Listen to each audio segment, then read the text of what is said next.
नमस्कार साथियों, स्वागत है आपका। तो आज हम बात करेंगे राज्यपाल के बारे में। ठीक है, राज्यपाल के बारे में जीके पार्ट सेकंड के बारे में बात करेंगे। तो बहुत ही इंपॉर्टेंट प्रश्नोत्तरी होने वाली है। आगामी एग्जाम्स के लिए बहुत ही महत्वपूर्ण प्रश्न है। एमसीक्यू लेकर प्रस्तुत हुआ हूँ मैं।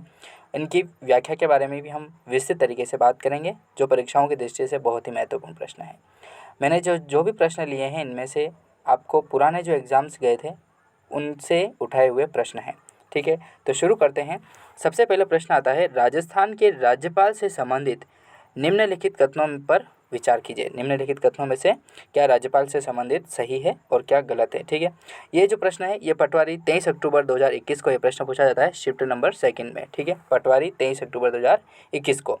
तो राजस्थान के राज्यपाल से संबंधित निम्न कथनों पर विचार कीजिए। ऑप्शन आपके सामने है। पहला ऑप्शन आता है, उसे भारत का नागरिक होना चाहिए, उसकी आयु कम से कम 35 वर्ष होनी चाहिए। दूसरा ऑप्शन कहता है कि उसकी आयु कम से कम 35 वर्ष होनी चाहिए। ऑप्शन तीसरा आता है, वह एक से अधिक राज्यों का राज्यपाल हो सकता है। ये भी बहुत इंपॉर्टेंट प्रश्न है कि वह एक से अधिक राज्यों का राज्यपाल हो सकता है। उसमें लोकसभा का सदस्य बनने की योग्यता होनी चाहिए। ये बहुत ही इंपॉर्टेंट है। ठीक है, ऑप्शन आपके सामने है, क्या क्या है।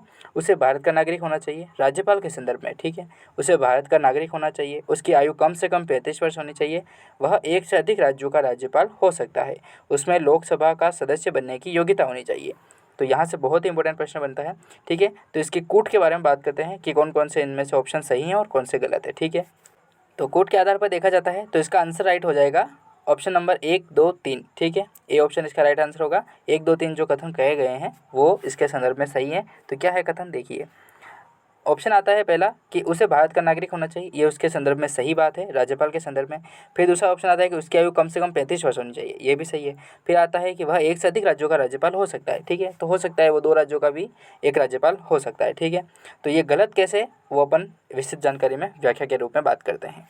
अनुच्छेद 157 कहता है कि राज्यपाल की योग्यताएं क्या क्या होनी चाहिए। ठीक है, अनुच्छेद 157 के अंतर्गत आती है कि राज्यपाल की योग्यताएं क्या क्या होनी चाहिए। ठीक है, पहला योग्यता आती है कि वह भारत का नागरिक होना चाहिए। ठीक है, इस संदर्भ में ये बात सही है कि वह भारत का नागरिक होना चाहिए। फिर दूसरा ऑप्शन आता है कि वह 35 वर्ष की आयु पूर्ण कर चुका होना चाहिए। ठीक है, दूसरी क्या विशेषता है इसकी कि वह 35 वर्ष की आयु पूर्ण कर चुका होना चाहिए। ठीक है, ये योग्यता रखता है। फिर आती है नेक्स्ट योग्यता कि वह किसी लाभ के सरकारी पद पर पदस्थापित ना हो। ठीक है, वह किसी भी प्रकार से लाभ के पद पर पदस्थापित नहीं होना चाहिए।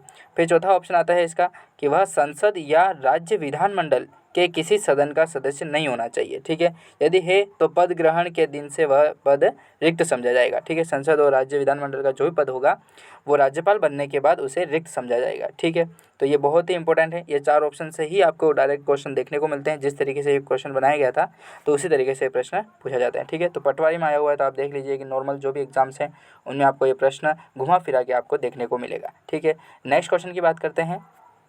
नेक्स्ट क्वेश्चन आता है कि राज्यपाल की अध्यादेश शक्ति भारतीय संविधान के किस अनुच्छेद में बताई गई है।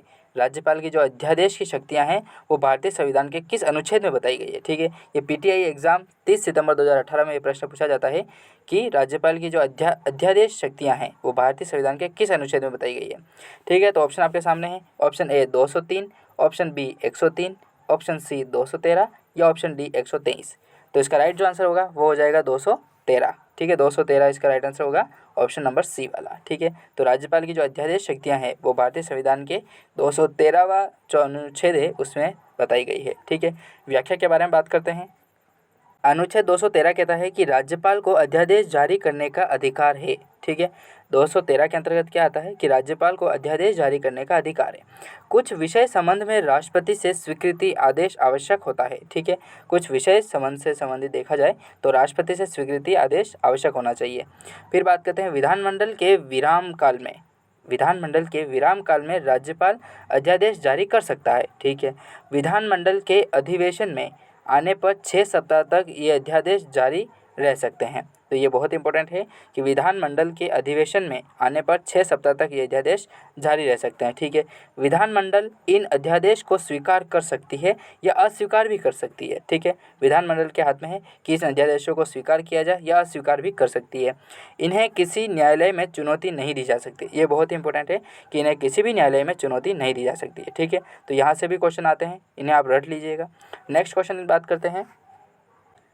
राज्यपाल की पदावधि के संबंध में कौन सा कथन त्रुटिपूर्ण है। राज्यपाल की जो पद अवधि है उसके संबंध में कौन सा प्रश्न, यहाँ से कौन सा ऑप्शन गलत है। तो देखिए, second grade SST second paper 2011 में ये प्रश्न पूछा जाता है कि सेकंड ग्रेड में पूछा जा रहा है। तो देखिए आप कितना इंपॉर्टेंट प्रश्न हो जाता है।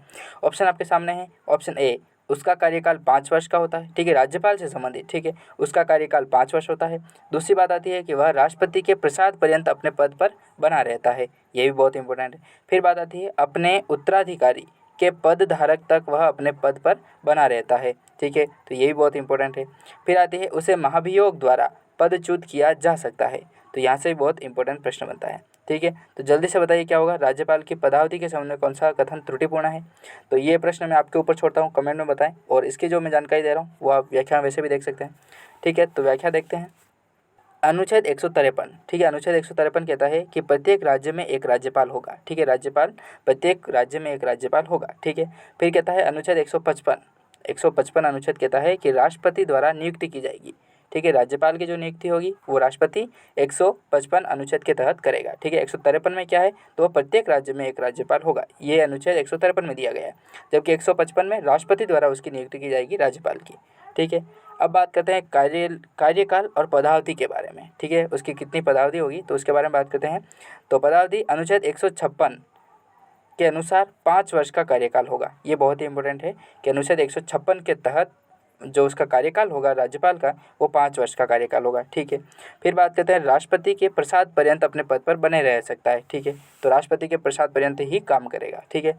राज्यपाल अपने पद से अपना त्यागपत्र जो है वो राष्ट्रपति को लिखित में प्रेषित कर सकता है, ठीक है। राज्यपाल चाहता है कि मुझे त्यागपत्र देना है तो वो किसको देगा, तो वो देगा राष्ट्रपति को, ठीक है। तो ये बहुत इंपॉर्टेंट है, ठीक है, राष्ट्रपति को त्यागपत्र लिखित में प्रेषित कर सकता है, ठीक है। नेक्स्ट क्वेश्चन आता है, निम्नलिखित में से कौन सी राज्यपाल के पद के लिए शर्तें, सही विकल्प का चयन कीजिए, ठीक है। पद के लिए कौन कौन सी शर्तें हैं तो उसके बारे में बात करते हैं। ऑप्शन ए आता है वह भारत का नागरिक है, ठीक है, राज्यपाल के संदर्भ में, ठीक है, वह भारत का नागरिक होना चाहिए। फिर बात करते हैं वह संसद के किसी सदन या किसी राज्य के विधानमंडल के किसी सदन का सदस्य नहीं होना चाहिए, ठीक है, नहीं होना चाहिए, यहाँ पर आप गौर कीजिएगा, नहीं होना चाहिए। फिर बात करते हैं तीसरा ऑप्शन आता है वह अन्य कोई लाभ का पद धारण नहीं करेगा, ठीक है, लाभ का पद कोई धारण नहीं करना चाहिए, ठीक है। फिर आता है चौथा ऑप्शन, वह 35 वर्ष की आयु पूरी कर चुका होना चाहिए, ठीक है। मैंने बात की है ऊपर दूसरे और तीसरे प्रश्न में, तो आप वहाँ से आप ये आंसर लगा सकते हैं। तो इसका राइट आंसर क्या होगा वो देखते हैं ऑप्शन के आधार पर। तो ये सारे ऑप्शन हैं, तो ये जो पालन करते हैं वो पालन करें राज्यपाल की पदावधि के बारे में, ठीक है, तो वह भारत का नागरिक होना चाहिए, ये भी सही है। फिर बात करते हैं सेकंड ऑप्शन है कि वह संसद के किसी सदन का, किसी राज्य के विधानमंडल के किसी भी सदन का सदस्य नहीं होना चाहिए, ठीक है, तो ये भी सही है राज्यपाल के संदर्भ में। फिर बात करते हैं वह अन्य कोई भी लाभ के पद पर धारण नहीं होना चाहिए, ठीक है, तो ये भी सही है। फिर बात करते हैं वह 35 वर्ष की आयु पूरी कर चुका होना चाहिए, तो आयु निर्धारण जो है वो 35 वर्ष का इसमें रखा गया है। तो चारों ऑप्शन राइट हैं, तो इसका राइट आंसर हो जाएगा ऑप्शन नंबर डी, ठीक है, डी इसका राइट आंसर हो जाएगा 1 2 3 4, ठीक है। इसकी व्याख्या के बारे में बात करते हैं। राज्यपाल की योग्यताएं और शर्तों के जो जानकारी है वो अनुच्छेद 157 के अंतर्गत दी गई है, ठीक है, अनुच्छेद 157 के तहत योग्यता और शर्तें राज्यपाल की दी गई है। कौन कौन सी हैं तो देखिए, वह भारत का नागरिक होना चाहिए, ठीक है, वह 35 वर्ष की आयु पूरी कर चुका होना चाहिए, ये भी उसी के अंतर्गत है 157 के तहत। वह किसी भी लाभ के सरकारी पद पर पद स्थापित नहीं होना चाहिए, ये भी सही है। फिर बात आती है वह संसद या राज्य विधानमंडल के किसी भी सदन का सदस्य नहीं होना चाहिए, ठीक है।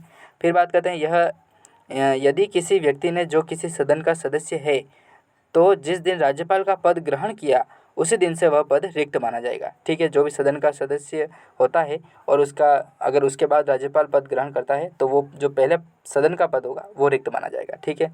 नेक्स्ट